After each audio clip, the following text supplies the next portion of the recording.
Greetings, everyone. Today's YouTube exclusive is about literary submission fees. Most specifically, I will be focusing on literary magazines, but I will delve into contests and such a little bit. So I have 2 slides today. The first are the 5 pro submission fee arguments. The first one says, submittable or other system takes money to use. And yes, submittable, I will admit, is a big part of why some magazines have chosen to have fees where they didn't before. But it is not mandatory for a magazine to be in Submittable's system. They can use Google Documents, email, or another submission system that is much cheaper to use. There are a myriad of options out there. You could argue that they want to be part of Submittable's Discover feature that makes it easier for people to find their magazine, but a lot of the magazines that charge a fee already have enough people submitting to them that they feel they can make enough money for their magazine or their editors or whatnot by charging these fees. So they don't really need the discovery feature as much as a lower tier, as they sometimes call them, struggling magazine. So number 2 says, but people don't subscribe to our magazine. Yes, I agree that submitters or potential contributors should be reading examples at least of the work inside the magazines they want to be a part of. They cannot afford every subscription or even a sample magazine. Can you imagine buying like 7, 8, 9, 12, 18 subscriptions to magazines just because you want to someday be in those pages? That is a lot of money to ask for. And technically, your submitters are not the people you should be asking for money from. You should put out a magazine people want to read, and the people reading the magazine should be giving you that money. How is it your submitter's fault that you aren't getting enough money to run things at the level you want to be running them? Writers should not have to prop up your fees, your income at all. You're right, they should be reading it, but they should be reading samples on your website. They should be reading the work of other people, period. They should be reading wildly and widely. But to say that it is their fault and to put the onus on them is horrible, honestly. And it tries to guilt trip people into funding your endeavor when you should be putting out a product people want to pay for. 3, I am a solo operator. I lose money on this without fees. Okay, so first of all, it's really amazing when people want to delve into the indie scene of submission, curation for a publication. It is interesting to see all the niches out there and to figure out, the new next underground thing or what have you. It's always an interesting thing to see people come together and make art and stuff for the joy of it and to produce it for the world. But how is your decision to add another literary magazine your contributors' faults? You were the one who decided to start the magazine. You were the one who said you would put in the hours unpaid. You were the one who did all of it. Part of trying to get a project together and keeping it together is figuring out a way to keep it solvent. And if your only answer is, well, I'm going to charge every sucker that wants to come in the door a fee, that's not a sustainable option. Unless you offer a hella amount of prestige. And something just getting off the ground will not offer that. So there are Kickstarters, there are other kinds of fundraisers There are many other ways to do it. And it's, again, not on your submitters. For postage would cost as much as a submission fee, even more. Okay, valid, I guess, but the internet made it a lot cheaper and easier to send, so if I'm not sending you a paper submission, why are you comparing it to a paper submission? I could have bought a gold-plated Shark Tank. I chose the 5-gallon regular one from Walmart. Just because I could have done something different doesn't mean I did. So how is it relevant to me? It isn't. It isn't relevant. They just want you to feel like you're saving money and being sustainable to the earth, and you are, but it isn't a good argument, in my opinion. Imagine going to a store and paying more for another product just because you used a coupon. Oh, you found a way to save money? Well, I guess the oranges are going to cost you like $8 a piece just because you used the coupon for the ravioli. Does that make sense to you? No, it doesn't. And then it says, the price is for an editor's eye on your work. A reading fee is just another name for a submission fee. Sorry, it's true.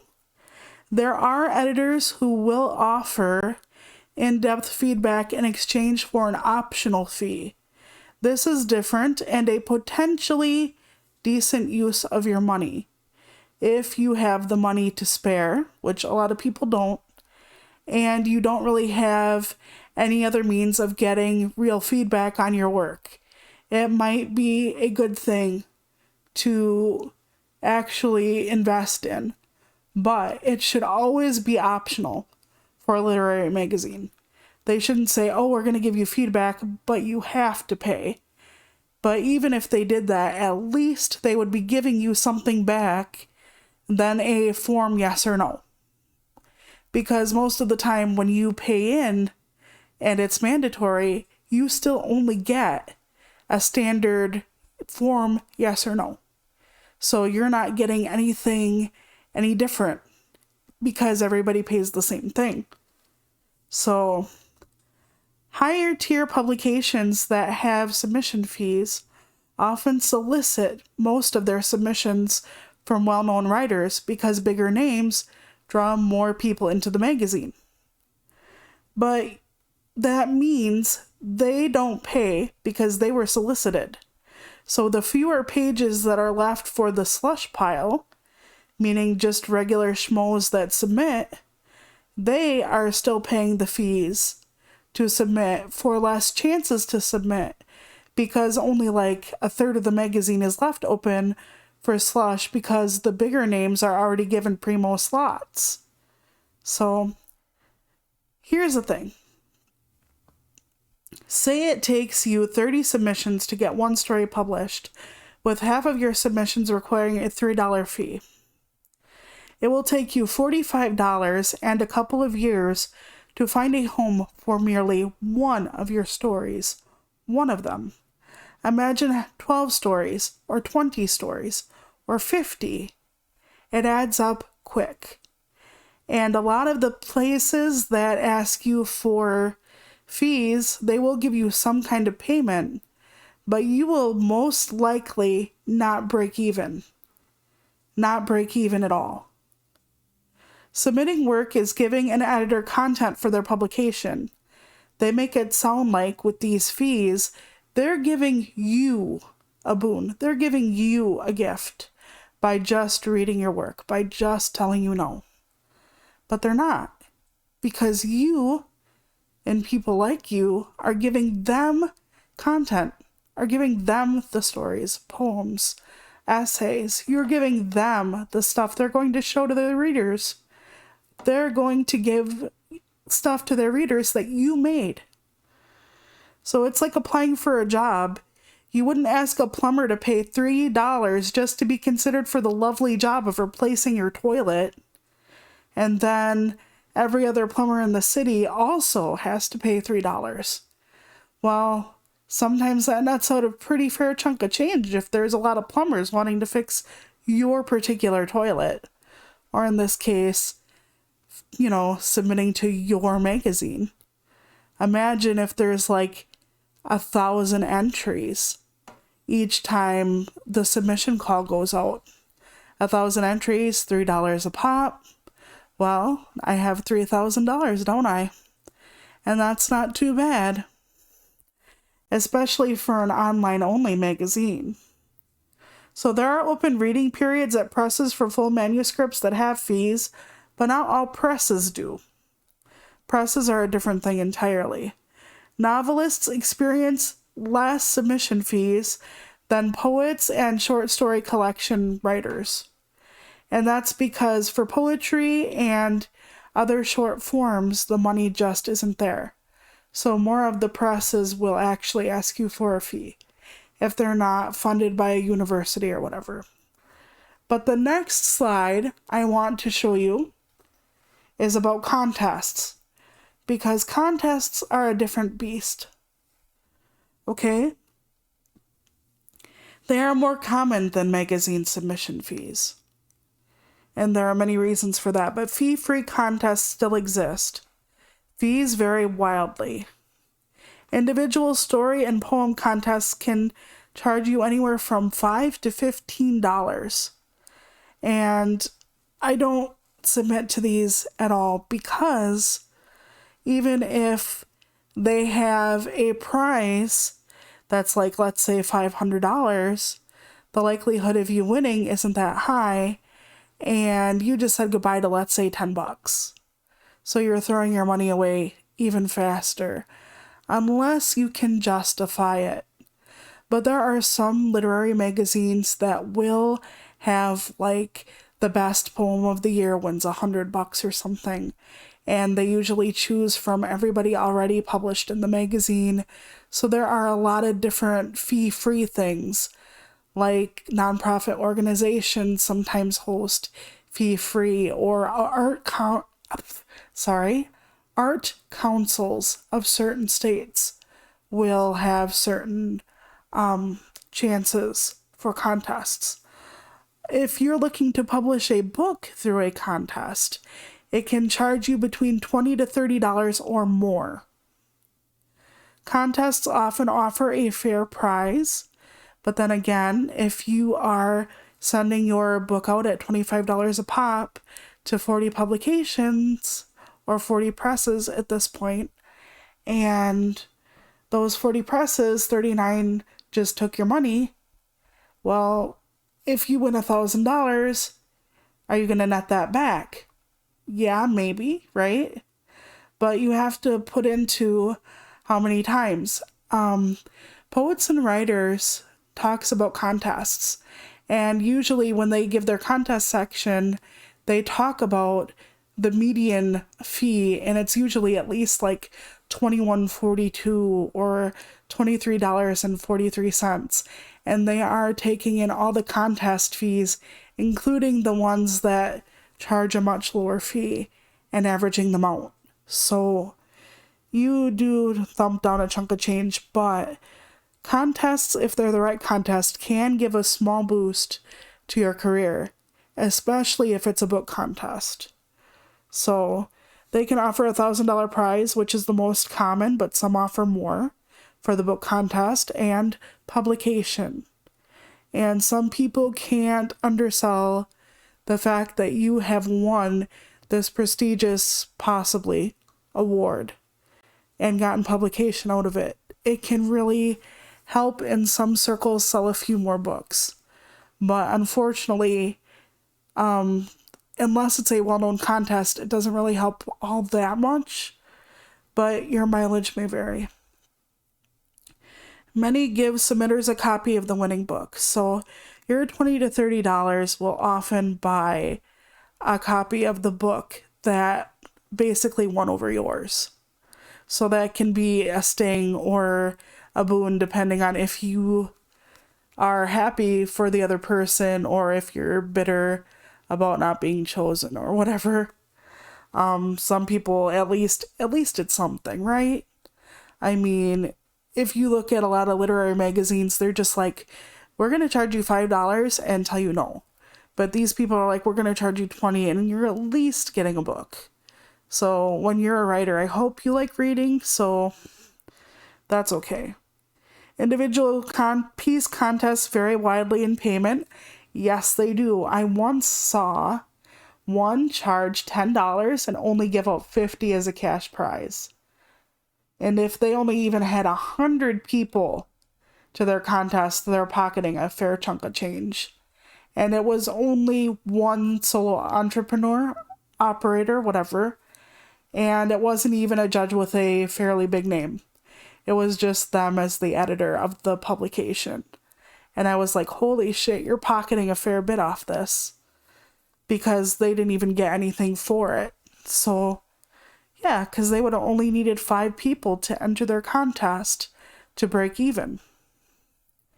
Okay, so the judges of the contests, if they're not just like the editor of a magazine or something, are often paid, which is part of the reason for the fees, because the judges are established names. It helps to get people to submit if they like the judge. So let's say you're a writer and you really respect, let's do Eduardo C. Corral.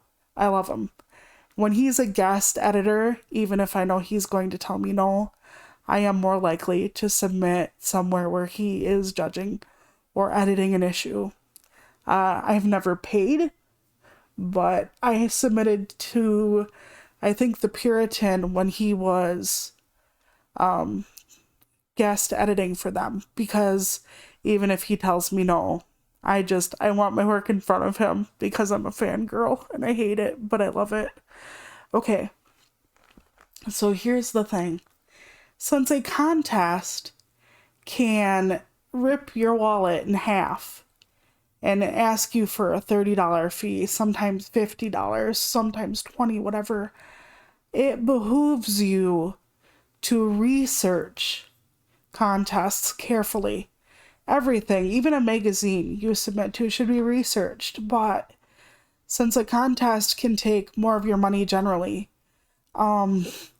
it's very important that you figure out if it's a vanity press, if it's just there to grab your money and run, what's going on with it. So if you want, let me know if you want me to go over how you can spot a fake contest. I mean, some people still get fucked over, obviously and honestly, and I wish that wouldn't happen, but I can give you some of my own experiences and maybe some resources to help you if you're ever in that position. So let me know down below if that's something you want me to go through, but this is kind of where I want to leave it. I know it's not a very long video, but I hope it makes you think. Sometimes fees are worth it for contests, depending on what you want to do, what your goals are, what your hopes are.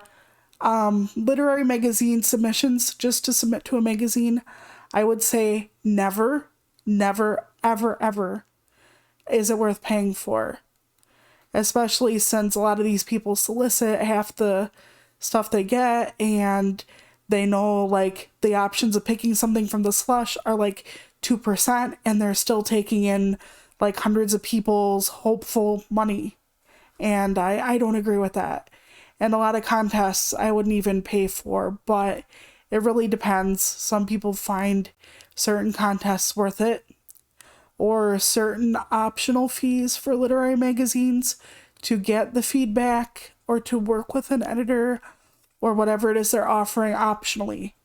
They also have things called tip jars with literary magazines where it's not giving you anything, but it's an optional thing to give money to them. They will still treat your submission fairly. It doesn't give you a leg up over any other submitter, but it gives you a chance to support them if it's something you want to do. So it isn't mandatory. And as long as it's not mandatory, I'm fine with it.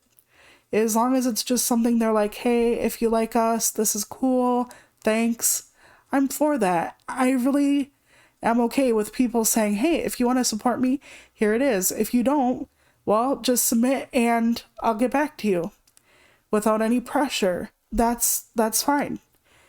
I like that the door remains open if you want to support that particular publication or art or whatever. I'm good with that. But it's when you pay to be told no and no and no. And I've said this before, but if I wanted that, I could throw money down my toilet while screaming no at myself in a mirror, and it would just be about the same thing. So, alright, I will see you in the next video or on my stream. Please take care of yourselves. Bye!